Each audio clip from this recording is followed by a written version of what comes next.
In this tutorial, as you can see on the screen, we're going to be looking at what sports massage does. So we're going to cover a few points off. Obviously you can see here, number one, about the increase in blood flow. We're going to talk about muscle knots, scar tissue, what it's doing to the muscle fibres, and then the necessity of a minimum of 2 sessions. So we'll cover those. So let's get straight into the increase of blood flow. The main benefit of increasing the blood flow to the injured area is the fact that it's promoting the healing process. It's in some ways sort of speeding it along a bit, moving it a little bit faster. Couple of things that it's doing. Obviously, as we've mentioned, it's promoting the healing process. But 2 parts of that is bringing new blood, new nutrients, new fluids into the injured area, and then taking waste material, waste products away from the injured area. So it's it's sort of the most fundamental part of why we would do a sports massage. What you might see if obviously in a massage which is at the top of the trap here, you wouldn't necessarily see this, but what will basically happen is this muscle or this area of the muscle will start to go red, and that will in some respects tell me that there is good blood flow into that area, which is then going to be again sort of promoting that healing process. Muscle knots are associated with and involved in tight muscles, aching muscles, not necessarily specific injuries to muscles, but it will create soreness, tightness within a muscle. So aches and pains are more associated with muscle knots rather than tears or strains to injuries, or to muscles, I should say. So if muscle fibers have become knotted, it will mobilize them and release the knot. So as you can see here on the image, what we've got are these parts of the muscle which have contracted.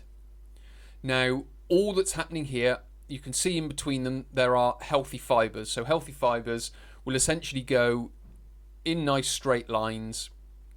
Muscle knots will contract and they will create what is effectively, or what you can feel under a thumb or a finger or a hand, is a lump. So what we have to do is use the pressure to be able to break down those contracted areas, and then sort of the more contracted areas that are there, obviously the bigger the lump, and then that big lump could break down into more smaller lumps, and then we continue breaking it down. Obviously, as we've mentioned, it mobilizes them, so these become very stiff and they aren't moving very well. So what we would do is we would move with the fibers, which would be in this direction, and then we would also move across the fibers in this sort of direction. So we would work across, we would go diagonally across, we would go with the fibers as we've described. So we're then able to mobilize them, help release the knot, and in some respects reduce the ache, the pain, the soreness that you're feeling. Now we're moving a little bit more towards injuries. So with the knots, we've talked about sort of aches, pains, tightnesses with the knots. Now we're looking at injuries. So this could be muscle strains, could be muscle tears, could be ligament strains, again ligament tears. Same with tendons, same with fascia, although fascia is sort of involved in muscles, but there are parts of the body where fascia is more sort of individual from muscles. So as healing is taking place, scar tissue begins to form. Now, as it says here, scar tissue is a tough intermediary tissue. So you can see here in this first image, which is pre-injury, and it's sort of nice, uniform, organised. Excuse my poor sort of drawing over the drawing. But you can see here the muscle fibres sort of line up as they should. Then when it becomes injured, it kind of goes a little bit all over the place. And then poor healing, what doesn't happen is it doesn't automatically go back to its pre-injury state. So when the muscle heals, it's going to lay scar tissue over the top of it to give it a basic stability, because as it says here, it isn't as strong and can promote re-injury. So it's just basically putting a very basic layer down or a layer of tissue down, so it can go about putting the injured tissue back together. Now with poor healing, you still get some remaining scar tissue, and again, it's not as uniform, it's not as organised as it could be. So what we have to do is we have to break down this scar tissue.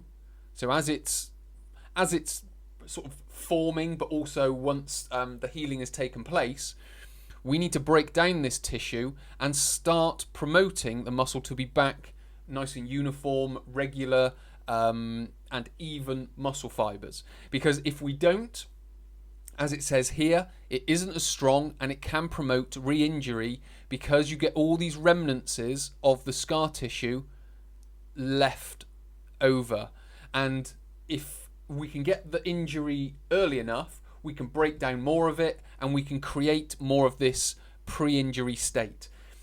This doesn't mean that we can't get rid of it, but it just takes longer to be able to do it, the longer the injury and the scar tissue has been there. So if you've had an injury, you haven't done anything about it for 6 months or a year, or 5-10 years sometimes, or you've never had anything done, there's going to be remnants of scar tissue. The injury could keep repeating itself, and this is when we need to get in and break down any sort of remnants of scar tissue and get it and reorganize it back to its regulated, uniform state as best we can.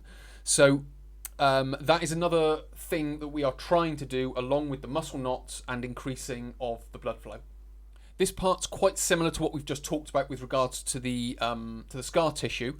But we've got it also as healing takes place, muscle fibres don't always align correctly. So again, as I've talked about, if there is an injury to the area, it doesn't mean that it's going to go back to its pre-injury state. There's a good chance that there's going to be some disorganisation. Some of the fibres aren't going to be laying as they used to be laid. So again, as I've mentioned, fibres fibres lay in straight lines. It's just knowing what direction they are laying. But when a muscle becomes injured, muscle becomes knotted, you may tend to get some cross fibres. So again, you get a sensitive area in through here. So again, it's about realigning these tissues, or realigning these fibres to be back in this state where they are healthier, more aligned, more uniform, which will then be less painful. So in some respects, this part goes for aches, pains, tightnesses, but also injuries. So the massage helps promote this alignment, as I've mentioned, and it can help correct any current misalignment. So again, this goes back to if we can get it early, we can reorganize it and get it back to its, or as close back to its original state as quickly as possible. If again there's some muscle knots that we haven't done anything about, or some injuries that we haven't done anything about that needs to be sort of reorganized, again we can take the time to be able to do that. So it's, again, as I've sort of mentioned, the quicker we can get to it, the better. The longer it lasts, in some respects, the sort of longer the rehabilitation will take, because it's so used to being that way. Knots are more defined, so on and so forth. So we've just got to go about breaking it down, and it just takes a little bit longer to be able to do that. And finally, we've got the necessity of a minimum of 2 sessions. Now, 2 sessions, there is very good reason for this. Again, it's gonna promote the healing more. It's going to enhance the healing more. It's going to speed up that healing. It's going to speed up any recovery, speed up rehabilitation, for the very simple reasons that I've stated before. But what we're also looking to do is not just work on the injured area. What we're looking for are other tight areas that could be putting your joint at risk of re-injury. Now, if we take an example here, so if we take a shoulder, so you can see lying down, testing range of movement, what you might find is you've got this arm comes straight, but you get the other arm on the other side doesn't come quite as straight. So what we would look to do is, first of all, we would look at getting that arm down. That would be the goal, to re-establish the range of movement. But what we would also have is, let's just say it was a problem with this muscle here on the top of the shoulder blade. So there may be some pain as you lift your arm up coming out of the shoulder. Now what we would look to do is look to work on other back muscles, which would be this rhomboid here, major and minor. We would look on, because the trapezius on this side has been taken away, but we would still look at working on trapezius as well, possibly on both sides of the shoulder. Latissimus dorsi, which comes down here, then you've got infraspinatus in here. So we would look at trying to work on all these different muscles, possibly some neck muscles up here as well, but we would look at establishing all of those different areas. So the thoracic spine, the shoulder blade, the shoulder, and up into the neck. We would look at working on all of those all the way through those 2 sessions to re-establish proper shoulder mechanics. Once we've got that, that's going to leave your joint in its healthiest position, which is going to help it maintain its healthiest state possible. If we don't do that, it could stay in an unhealthy state and then put you at risk of re-injury, although the pain has reduced. So it's understanding that. So hopefully that's been helpful. Hopefully it's given you a better idea of what sports massage is doing. Many thanks for watching. My name is Chris. I'll speak to you in the next tutorial.